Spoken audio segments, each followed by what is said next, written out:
சுயம் தொலைத்த விதைகள் பகுதி 1ல் நம்ம ஜெனட்டிக்கலி மாடிஃபைடு சீட்ஸ் அப்படின்னா என்னன்னு பார்த்தோம். அதாவது மரபணு மாற்றப்பட்ட விதைனா என்னன்னு பார்த்தோம். பார்க்காதவங்களுக்கு நான் சுருக்கமாக சொல்லிடுறேன். மரபணு மாற்றப்பட்ட விதை அப்படின்னா ஒரு விதைக்கு இல்லாத குணாதிசயத்தை இன்னொரு விதையிலேருந்தோ இல்லை இன்னொரு உயிரினத்திலேருந்தோ எடுத்து கொண்டு வந்து பொருத்தினா அந்த விதை குணம் மாறும். அதாவது மாற்றுறது எங்கே அப்படின்னா அதோட ஜீனில் போய் மாற்றுவாங்க. இதுதான் பயோஜெனட்டிக்கலி மாடிஃபைடு சீட்ஸ்.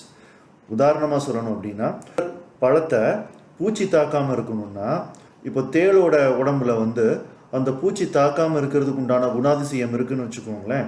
அந்த தேளோட உடம்புலேருந்து எடுத்து அந்த பர்டிகுலர் ஜீனை எடுத்து கரெக்டாக அதில் பொருத்திட்டோம் அப்படின்னா இந்த சீட்லேருந்து வரக்கூடிய செடியவோ பழங்களையோ எந்த விதமான பூச்சியும் தாக்காது. இதுதான் ஜிஎம்ஓ விதைகள். இந்த ஜிஎம்ஓ விதை, அதாவது இந்த மரபணு மாற்றப்பட்ட விதையோட விளைவுகள் எப்படி இருக்குங்கிறத நான் சுருக்கமாக உங்களுக்கு சொல்கிறேன். இப்போ நெல்லிக்காய் இத்தினூண்டுக்கு காய்க்குது. இந்த நெல்லிக்காவை இவ்வளோ பெருசுக்கு காய்க்க வைக்கவும் முடியும். அதுக்கு தேவை அதோட குணாதிசயத்தை கொஞ்சமாக மாற்றணும். இதில் என்ன கெட்டு போச்சு அப்படின்னு தான் எல்லாரும் கேட்பீங்க. இத்தினூண்டு இருக்கிற நெல்லிக்காய் எவ்வளோ பெருசாச்சுன்னா பார்க்கவும் நல்லாயிருக்கும், அதில் சத்தும் நிறைய வரும் அப்படின்னு தானே நினைக்கிறீங்க. இதுக்கு இன்னொரு உதாரணம் நான் சொல்கிறேன். ஒரு குழந்தை பிறக்கும் போது 3.5 கிலோ தான் இருக்கணும். இந்த குழந்தைக்கு ஒரு சின்ன மரபணு மாற்றத்தினால இந்த குழந்தை பிறக்கும் போது கிட்டத்தட்ட 10 கிலோவில் பிறக்குதுன்னு வச்சுக்கோங்க. இதோட விளைவு எப்படி இருக்கும்? அதே விளைவு தான் இந்த பழங்களுக்கும் சரி, இதுலேருந்து வரக்கூடிய எந்த விதமான தானியத்துக்கும் சரி, வேற எந்த விதமான செடிகளுக்கும் சரி அது பொருந்தும். இந்த பதிவில் இந்த மாதிரி விதைகளை உண்டு பண்ணுறது யாரு? இந்த விதைகளை உண்டு பண்ணுறதுனால அவங்க உலக பொருளாதாரத்தை எப்படி கண்ட்ரோல் பண்ணுறாங்க? இதை கண்ட்ரோல் பண்ணுறதுனால அவங்க சாதிக்கக்கூடியது என்னென்ன விளைவுகள்லாம் உலக நாடுகளுக்கு எல்லாம் வரும் அப்படிங்கிறது தான் இந்த பதிவில் நம்ம பார்க்க போகிறோம். மீண்டும் தூரலில் உங்களுடன் இணைவதில் மிக்க மகிழ்ச்சி. மான்சான்டோ, இதை யூஎஸில் போய் கேட்டிங்கன்னா ஒரு ஈவில் கார்பரேஷன் அப்படின்னு சொல்லுவாங்க. யூஎஸ்க்கு மட்டும்தானான்னு கேட்டால் கிடையாது, உலகத்துக்கே இவங்க ஒரு ஈவில் கார்பரேஷன் தான். இந்த கம்பெனிக்கு மான்சான்டோன்னு ஏன் பேர் வந்ததுன்னு பார்த்தீங்க அப்படின்னா, இந்த கம்பெனியோட நிறுவனர் ஜான் பிரான்சிஸ், அவரோட ஒய்ஃபு ஒல்கா மெண்டஸ் மான்சான்டோ அப்படிங்கிறது அவரோட ஒய்ஃபோட பேர். அவரோட ஒய்ஃபோட பேரில் இந்த கம்பெனி ஆரம்பிக்கிறாரு. இந்த மான்சான்டோங்கிற கம்பெனி தான் விதைகளையும் உலக பயிர்களோட விதைகளையும் அவன் கண்ட்ரோலில் வச்சுருக்கான். இந்த விதை திருட்டில் இன்னும் நிறைய கம்பெனிகள் இருக்காங்க. மான்சான்டோ மட்டும் கிடையாது. டூபாண்ட் பயனீர் அப்படிங்கிற ஒரு கம்பெனி ஆரம்பித்து அவன் அக்ரிகல்ச்சரல் ரிசர்ச் பண்ணிட்டு இருக்கான். Dow chemicals, Dow agro sciences அப்படின்னு சொல்லிட்டு ஒரு கம்பெனி ஆரம்பித்து அவன் ரிசர்ச் பண்ணிட்டு இருக்கான். சிங்கேட்டா சீட்ஸ் அப்படின்னு சொல்லிட்டு ஸ்விட்சர்லாண்ட் பேஸ்ட் கம்பெனி, இவன் ஒரு ரிசர்ச் பண்ணிட்டு இருக்கான். இவங்க கூட சேர்ந்து பேயர் மான்சான்டோ பயோஜெனட்டிக்கலி மாடிஃபைடு ரிசர்ச் இன்னும் பண்ணிக்கிட்டு இருக்காங்க. இந்த கம்பெனி ஆரம்பிக்கிறப்போ இதை ஒரு கெமிக்கல் கம்பெனியாக தான் ஆரம்பித்தார் அவர். இந்த கெமிக்கல் கம்பெனி அப்படின்னா சும்மா சாதாரண கெமிக்கல்லாம் கிடையாதுங்க. உலகத்தையே அழிச்ச ஒரு கெமிக்கல், உலகத்தையே இன்னும் அழிச்சுக்கிட்டு இருக்கிற ஒரு கெமிக்கல். இப்படிப்பட்ட கெமிக்கல் தான் இந்த கம்பெனி ஃபுல்லாக கண்டுபிடிச்சது, தயாரித்தது. உதாரணமாக சொல்லணும் அப்படின்னா டேட்டன் ப்ராஜெக்ட், மன்ஹாத்தன் ப்ராஜெக்ட், இதெல்லாம் கேள்விப்பட்டிருப்பீங்க. ஹிரோஷிமா, நாகாசாக்கி, இதுக்கெல்லாம் யூஸ் பண்ணக்கூடிய இந்த யுரேனியமை வச்சு இந்த மன்ஹாத்தன் ப்ராஜெக்டில் ஃபஸ்ட்டு அட்டாமிக் பாம் ரிசர்ச் பண்ணதே இந்த மான்சான்டோங்கிற கம்பெனி தான். இவங்க தயாரித்து கொடுத்ததை வச்சு தான் ஃபஸ்ட்டு அட்டாமிக் பாம் டெஸ்ட் பண்ணப்பட்டது. அதுக்கப்புறம் நாகாசாக்கியில் அதை பிரயோகப்படுத்தினாங்க.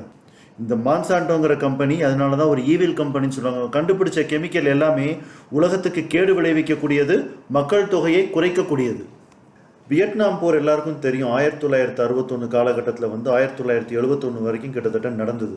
இந்த வியட்நாம் போரில் ஏஜென்ட் ஆரஞ்ச் அப்படின்னு சொல்லிட்டு ஒரு கெமிக்கல், அந்த கெமிக்கலோட நேம் ட்ரைக்ளோரோஃபெனாக்சி அசிட்டிக் ஆசிட் அப்படின்னு சொல்லிட்டு ஒரு ஆசிட்.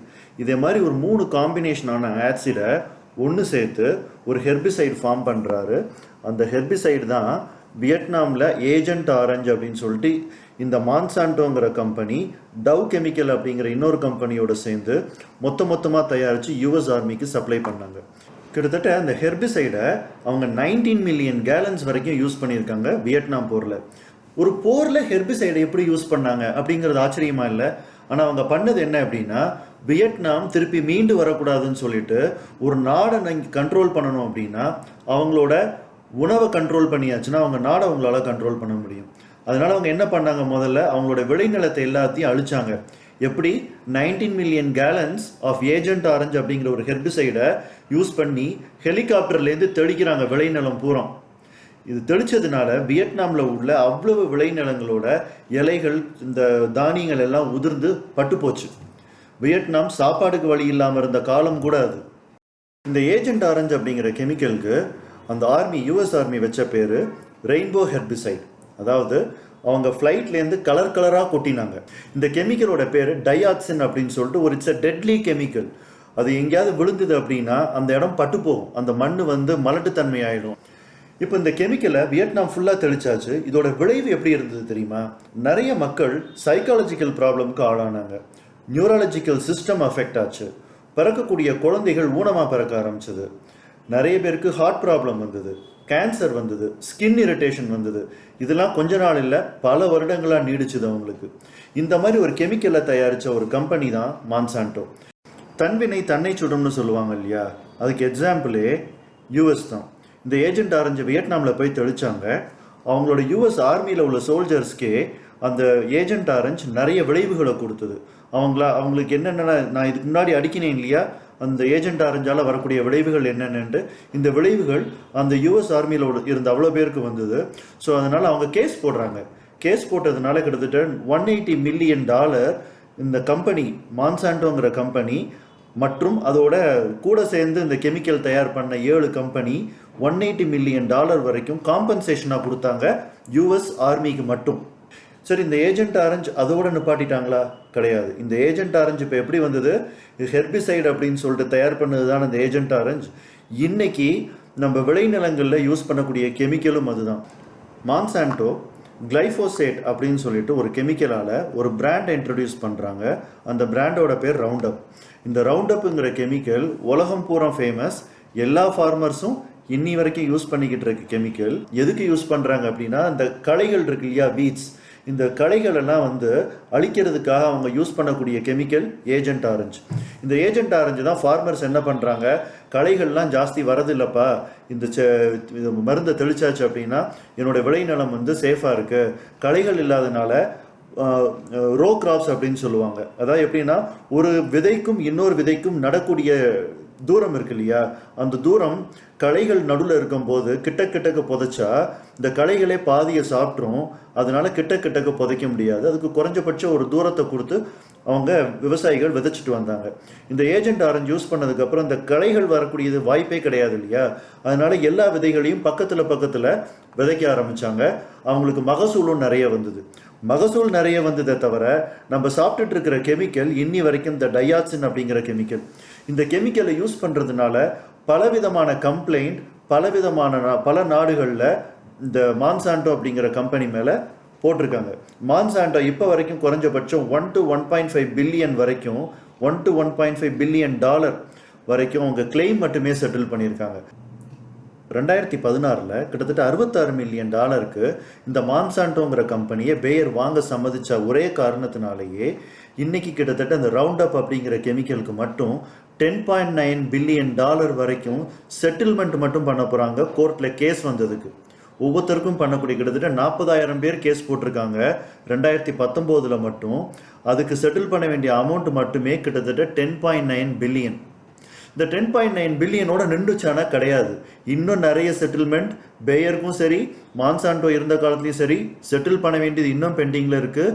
வருங்காலத்தில் யாராவது கேஸ் போட்டால் செட்டில் பண்ணுறதுக்கு பேயர் ஒரு $2 பில்லியன் எடுத்து வச்சதாகவும் டேட்டா பேஸில் இருக்குது. அதனால இந்த ரவுண்டப் அப்படிங்கிற கெமிக்கல் சாதாரண கெமிக்கல் கிடையாது. நம்ம மறைமுகமாக இன்னைக்கு அந்த கெமிக்கலை சாப்பிட்டுக்கிட்டு இருக்கோம். சமீபத்தில் விசாகப்பட்டினமில் நிறைய பேர் மயங்கி விழுந்தாங்க இல்லையா, எல்ஜி கெமிக்கல்ஸ்லேருந்து வந்த கெமிக்கலில். அந்த கெமிக்கலோட பேர் டைரின். இந்த டைரின்கிற கெமிக்கலை முதல்ல மேனுஃபேக்சர் பண்ணதும் இந்த மான்சான்டோ தான். இந்த டைரின்கிற கெமிக்கல் இதுக்கு முன்னாடியே ஒரு தடவை லீக் ஆகி யூஎஸில் நிறைய பேர் பாதிக்கப்பட்டாங்க. அதே சம்பவம் தான் திருப்பி வைசாக்ல நடந்தது. ஆனால் வைசாக்ல லீக் ஆன கெமிக்கல் ரொம்ப கம்மி. இந்த மான்சான்டோவோட கேஸ் ஹிஸ்ட்ரி என்னன்னு பார்த்தீங்கன்னா, எத்தனை பேர் ஃபைல் பண்ணியிருக்காங்க இவங்க மேலே கோர்ட்டில் ஃபைல் பண்ணியிருக்காங்கன்னு பார்த்தீங்கன்னா, அந்த கதை பெரிய கதையாக போய்கிட்டு இருக்கும். ஏன்னா இந்த கம்பெனி மேலே இருக்கிற கேஸுக்கும் இந்த கம்பெனி தயாரித்த கெமிக்கல் மேலே பொதுமக்களுக்கு இருக்கிற வெறுப்புக்கும் அளவே கிடையாது. இதை சொல்லணும் அப்படின்னா இன்றைக்கி ஃபுல்லாக சொல்லலாம், அவ்வளவு கேஸ் இருக்குது இந்த கம்பெனி மேலே. அதனால் இதை ஒரு பக்கம் வச்சுருவோம். இவங்க தயாரித்த சீடுக்குள்ளே போகணும். நம்மளோட டாப்பிக்கே இந்த சீட் மட்டும்தான். இந்த மான்சான்டோங்கிற கம்பெனி எப்படிப்பட்ட கம்பெனி, அவன் என்ன மாதிரி வேலைகளை பார்ப்பாங்கிறதுக்காக ஒரு சாம்பிள் தான் நான் இப்போ சொன்னது. இப்போ இந்த மான்சாண்டோ இந்த கெமிக்கல்னால நிறைய பிரச்சனை வந்ததுனால பேயர் டேக் ஓவர் பண்ணிட்டான். பேயர் டேக் ஓவர் பண்ணிட்டு அப்போ போதும்ப்பா, அந்த கெமிக்கலில் நிறைய பிரச்சனை வந்துக்கிட்டு இருக்கு, நம்ம வந்து பயோஜெனட்டிக் சீடுக்குள்ளே போவோம்னு சொல்லிட்டு அதுக்குள்ளே அவங்க ஆராய்ச்சியை தொடங்குறாங்க. இதுக்கு இந்த ஆராய்ச்சிக்கு போகிறதுக்கு முன்னாடி நான் இன்னொரு சம்பவத்தை சொல்கிறேன். சரி, இப்போ இந்த பயோஜெனட்டிக்கலி மாடிஃபைட் சீடுக்குள்ளே வருவோம். மான்சாண்டோ இந்த பயோஜெனட்டிக்கலி மாடிஃபைட் சீட்ங்கிற பிஸ்னஸ்க்குள்ளே அவங்களோட ஃபோக்கஸை திருப்புறாங்க பேயர் டேக் ஓவர் பண்ணதுக்கப்புறம். இவங்க முதல்ல இந்த மரபணு மாற்றப்பட்ட விதைகளுக்குள்ளே போனது வந்து இந்த சோளம் இருக்கு இல்லையா, இந்த சோளம் எடுத்து அதில் மரபணு மாற்றம்லாம் கொஞ்சம் பண்ணுறாங்க. பண்ணிவிட்டு யூஎஸில் வந்து சப்மிட் பண்ணுறாங்க. மார்க்கெட்டில் வந்து இதை ஸ்ப்ரெட் பண்ணுங்கள், ஸ்ப்ரெட் பண்ணிட்டு எல்லா ஃபார்மர்ஸும் இந்த விதையை வாங்கி அவங்க வந்து விதைச்சாங்கன்னா அவங்களுக்கு மகசூல் ஜாஸ்தி வரும் அப்படின்னு சொல்லிட்டு எல்லா ஃபார்மர்ஸ்க்கும் கொடுக்குறாங்க. இன்றைக்கி யூஎஸில் விளையக்கூடிய 99% ஆஃப் மெய்ஸ் சோளம் இந்த மரபணு மாற்றப்பட்ட சோளம் மட்டுமே.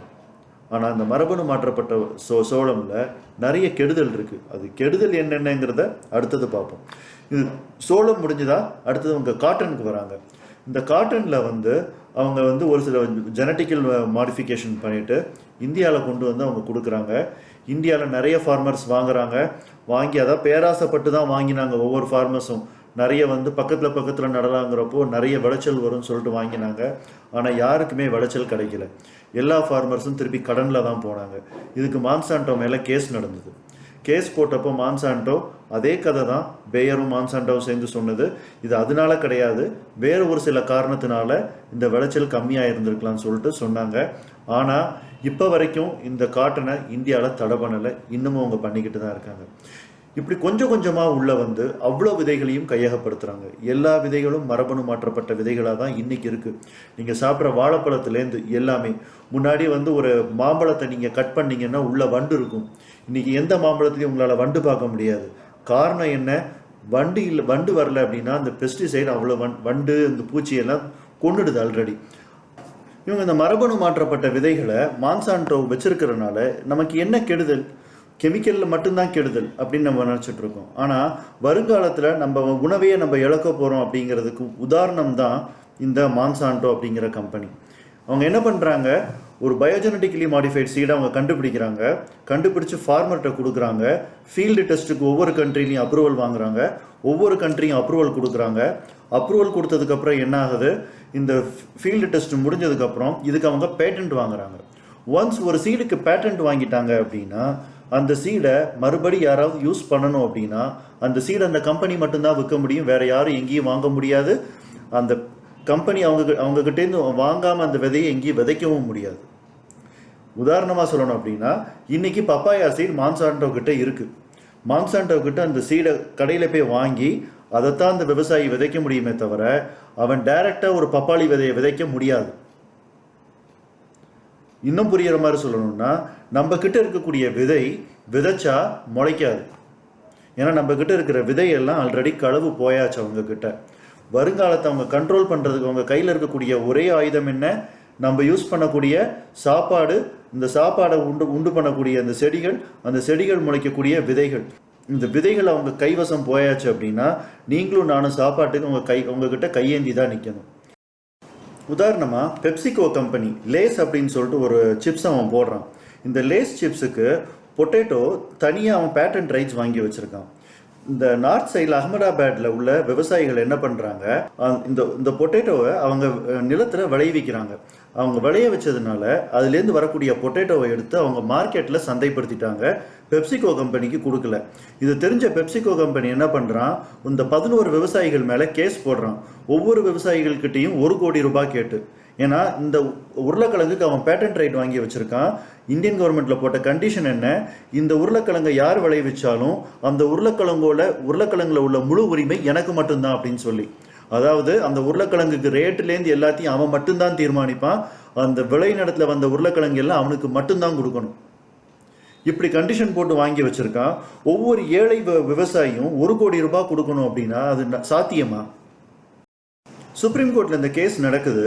சுப்ரீம் கோர்ட் ஜட்மெண்ட் கொடுக்குறாங்க, அவன் பேட்டன்ட் ரைட் வாங்கி வச்சுருக்கான்ப்பா, அவன் கேட்குறதுக்கு முழு உரிமை உண்டு அப்படின்னு சொல்லிட்டு பிரச்சனை பெருசாகிடுச்சு. இந்த சோஷியல் ஆக்டிவிஸ்ட்லாம் இருப்பாங்கல்ல, இவங்கெல்லாம் ஃபார்மர்ஸ்க்கு ஃபேவராக சண்டை போட ஆரம்பிக்கிறாங்க. இது வந்து ஃபார்மர்ஸ்க்கு நடக்கக்கூடிய அநீதி அப்படின்னு சொல்லிட்டுனா நிறைய பேர் வந்து போராடினாங்க. போராடினதுக்கப்புறம் பெப்சிகோ கம்பெனி ஓகே நான் இந்த இஷ்யூவை இன்னும் பெருசாக கண்டினியூ பண்ண விரும்பலை, இந்த ஃபார்மர்ஸ் எல்லாரும் எனக்கு ஒரு அக்ரிமெண்ட் போட்டு கொடுக்கணும், இனிமேல் இந்த உருளைக்கிழங்கை விளைவிச்சா அது என்கிட்ட மட்டும்தான் கொடுக்கணும், எனக்கு தெரியாமல் விளைவிக்க மாட்டாங்க அப்படின்னு சொல்லிட்டு கண்டிஷன் போட்டு அவங்க கையெழுத்து போட்டதுக்கப்புறம் இந்த கேஸை வித்ட்ரா பண்ணுறான் பெப்சிகோ கம்பெனி. நல்லா யோசிச்சு பாருங்க, நம்ம நிலத்தில் எந்த காய்கறியை விளைவிக்கணுங்கிற உரிமை கூட எனக்கு இன்னைக்கு கிடையாது. இந்த மாதிரி ஒவ்வொரு கம்பெனியும் ஒவ்வொரு சீடை பேட்டன்ட் ரைட் வாங்கி வச்சான் அப்படின்னா நாளைக்கு எந்த காய்கறி உங்கள் வீட்டு பின்னாடி நீங்கள் இடம் இருக்குது, எனக்கு வீட்டுக்கு தேவையான காய்கறி நான் இங்கே போட்டுக்கிறேன், இங்கே நான் பயிர் பண்ணிக்கிறேன் அப்படின்னு சொல்லிட்டு நீங்கள் யூஸ் பண்ணுறது கூட முடியாத காரியமாயிடும். இதெல்லாம் தாண்டி விவசாயம் அப்படிங்கிறது கார்ப்பரேட் கம்பெனிகளால் செய்யப்படக்கூடிய ஒரு விஷயமா வருங்காலத்தில் மாறப்போகுது. ஆல்ரெடி வெர்டிக்கல் பிளான்டேஷன் அப்படிங்கிறதுலாம் வந்தாச்சு. இந்த வெர்டிக்கல் ஃபார்மிங்கை பற்றி நான் எதுக்கு ரொம்ப இம்பார்ட்டண்ட்டாக பேசுகிறேன் அப்படின்னா, இந்த வெர்டிக்கல் ஃபார்மிங்கை மார்ஸில் எப்படி பண்ணலான்னு சொல்லிட்டு இன்றைக்கி யோசிக்க ஆரம்பிச்சிட்டாங்க. மார்ஸில் மட்டும் இல்லை, ஸ்பேஸில் எப்படி பண்ணலாம், ஏன்னா ஸ்பேஸில் போய் இருக்கிறவங்களுக்கு அவங்களுக்கு அப்பப்போ பயிரிட்டு சாப்பிட்றதுக்கு தேவையான வசதிகள் பண்ணணும். ஸோ இந்த சீட்ஸை எப்படி பயோஜெனட்டிக்கலி மாற்றலான்னு சொல்லிட்டு யோசிக்க ஆரம்பிச்சிட்டாங்க.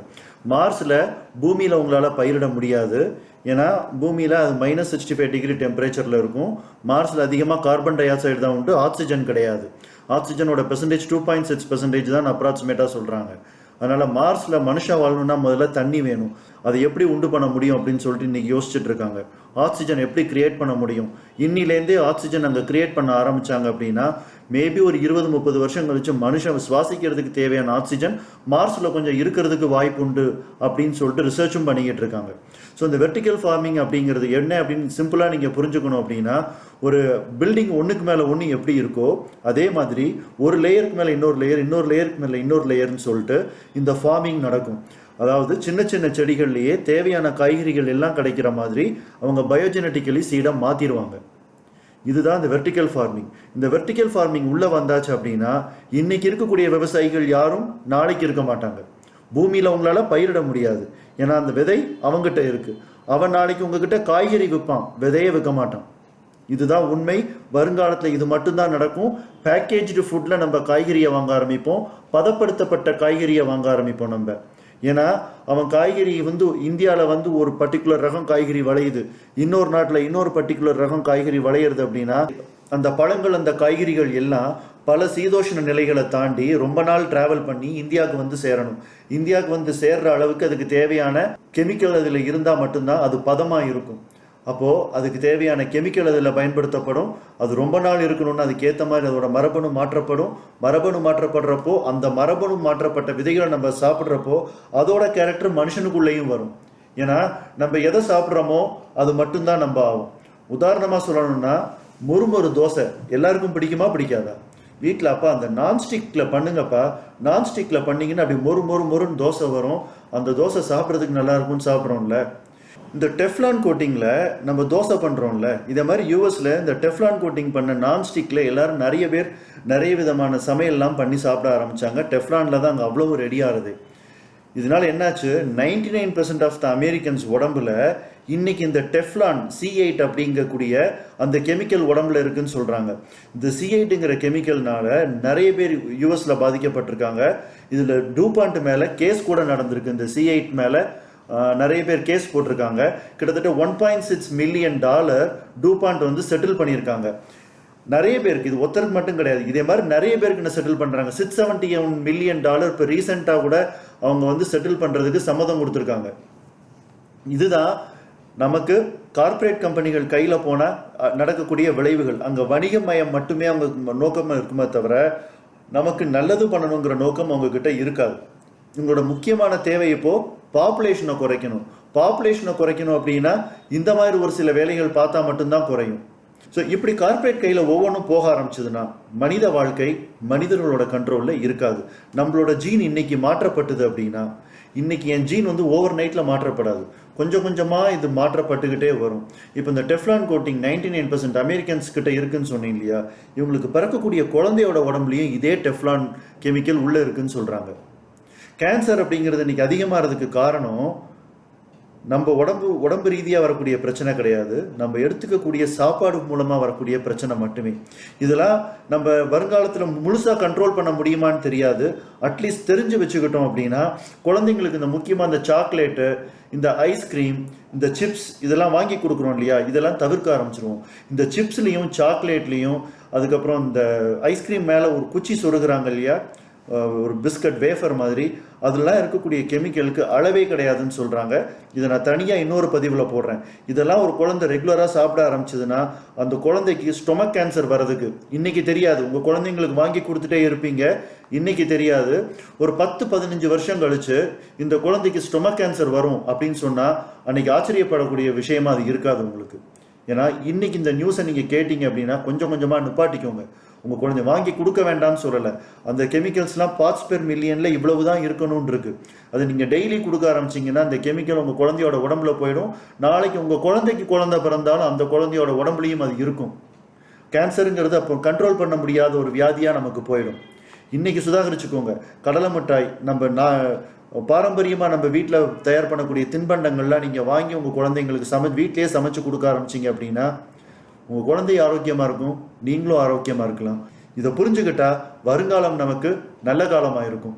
மீண்டும் தூரலில் உங்களை நல்ல தகவலுடன் சந்திக்கிறேன். அதுவரைக்கும் விடைபெறுவது உங்கள் பிரகாஷ்.